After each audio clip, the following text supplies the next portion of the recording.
বাচ্চা এটা কি হাতে ধরে লাইছো? বড় এগুলো তো খায় না মানুষ। ফেমাস খায় না। হ্যাঁ, ওষুধ বানায়, তান্ত্রিক নিজের ওষুধ বানায়। ওষুধ বানায় না? শাকার ফিশ। শাকার ফিশ। এটা তো মাথা ফালাইতে দেখলাম খায় অনেকে, আবার বিদেশে দেখি খাইতেছে।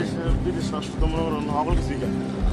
বিদেশে অনেক কিছুই খায়। নামের আপনি বাঙালি বাংলাদেশ মনে করেন বাচ্চা হচ্ছে খাইতো। এই মাছটা হেভি দাম।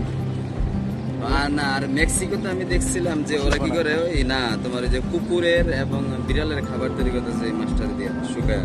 কারণ এই মাছটা মেক্সিকোতে এটা আপনার 2 মাস 3 মাস হালাই দিয়ে দেবেন এই জায়গায় মরতো বাচ্চা থাকে।